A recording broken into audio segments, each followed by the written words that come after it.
This video does not endorse, promote, or glorify any form of illegal or harmful activity. Hey guys, young Psychonaut here, back at it again with another video, and thank you guys so much for the support. Thank you guys so much for the subscribers. It means a lot to me. It's really nice to see us building a community together and helping each other, and yeah, it's really nice to see. So also thank you to the members, they're on screen now.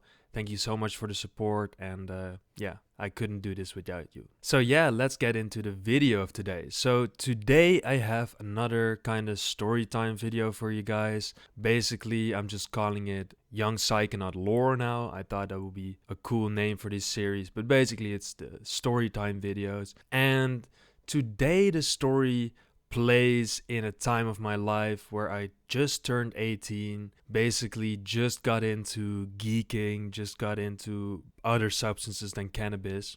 So yeah, that is kind of the moment in my life where this story plays. So it is in the summer, it's summer vacation, I'm sitting at home, etc. And a good friend of mine, basically my best friend, and his friend group, they rented like a vacation home in like a vacation home park, like where you rent a house for like 12 people, and it's like it's like a vacation site basically inside of the Netherlands. And he said like, come over, you can join us for a night, chill here, sleep here, we'll have everything provided and you can just come and chill.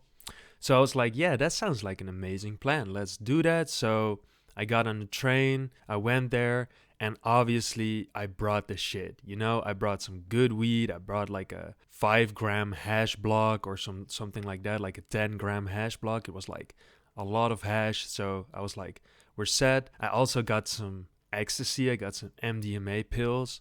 I was also very new to MDMA back then. So this was just like probably the fourth or fifth time that I did it in my life. So this was also the moment basically where the magic was still there for MDMA for me. So yeah, I brought the pills. I brought like 10 pills. So if anybody else wanted to do anything, they could also do that. And yeah, they were with like, I guess with 8 or 10 people in the house, including my best friend. So yeah, basically I arrived there.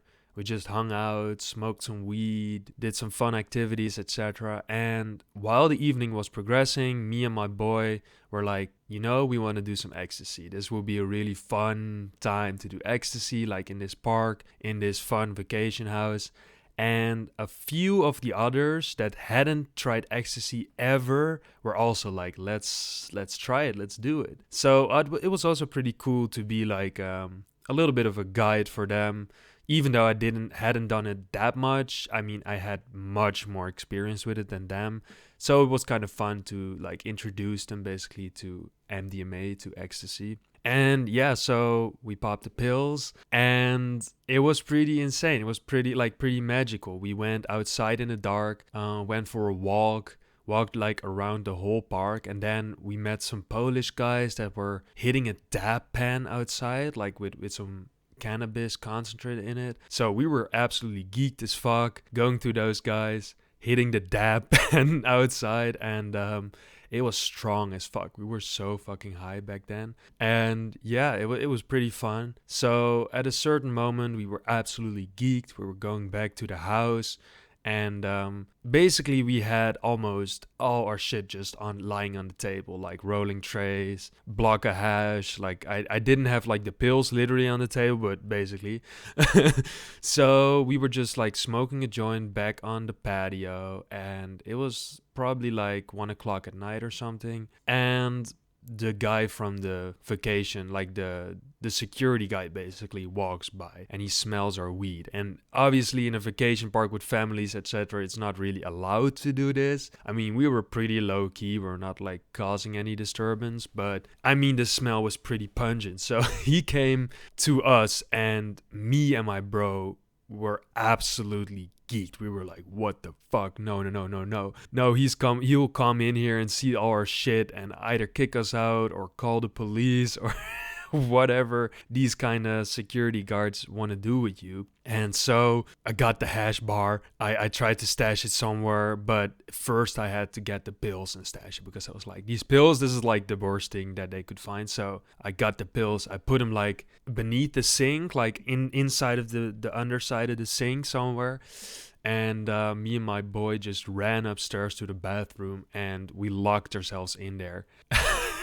Absolutely geeking.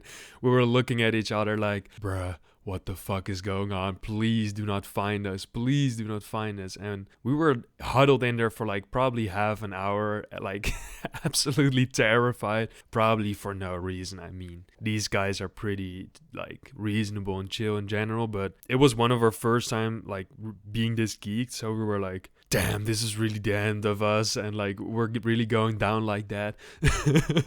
So yeah, like after half an hour of us sitting in the bathtub just having an existential crisis, basically the other guys opened up, like said the guy is gone. We opened up the door and my whole hash bar was gone. He took it. That was a really fucking big letdown. Like that was really shitty. But he didn't discover the pills. So in the end, we got the pills still. We didn't get kicked out. Fortunately, like these guys are pretty chill, and it was probably not even necessary to go hide out in the bathroom. But in that moment, it did feel like an extremely good option to not face this guy while we're absolutely rolling like pupils the size of moons. Yeah, no, it was in the end it was probably a good idea. And so yeah, that was kind of it. We just rode out the evening, had a great time. And it was also pretty fun to have introduced those other guys into MDMA, because one of the guys that did MDMA for the first time that day, he said like it really changed his perspective on life, and he was like really interested now in also trying different psychedelics and things like that. So yeah, it's also pretty cool to be like to be a guide for people like that, or to introduce them to something like that safely. Because I was also like, this is what you should do, this is what you shouldn't do, this is what you can do. And it's always nice to have someone around you that has that knowledge. But yeah, so I think this was also just a very good lesson in just like being stealthy and being discreet, because if we just hadn't smoked like outside of the patio but just gone somewhere else, it probably wouldn't have been a problem. He wouldn't even have noticed. But in the end, everything went right. We had a great night, and it was just basically a little scare.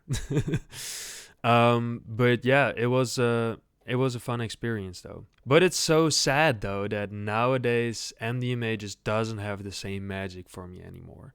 Like I told you guys, I tried it a year ago. I tried it a few weeks ago, like I guess 2 months ago. And yeah, I just did it so much in my life that basically all the magic is gone. It's just like a very side effect prone stimulant now for me. It's not really as entactogenic as it was back then. It's not really as like connecting as it was back then. Like I feel on 2FDCK, on DXM, on ODSMD, I feel more connection to people than on MDMA. Actually, MDMA nowadays can make me actually a little bit more like not really paying attention to you, because I'm so like busy with my bodily feelings, etc., that I'm like not really in the moment anymore. Also, now looking back at it, like the pills that we had back then were probably pretty fucking bad, because like yeah, the pill quality in the Netherlands is pretty good when it comes to MDMA. I mean, we're basically the main exporter in the world, but there's also still a lot of adulteration, a lot of speed, a lot of like these types of things mixed in there. And honestly, nowadays I would never take a pill like that anymore.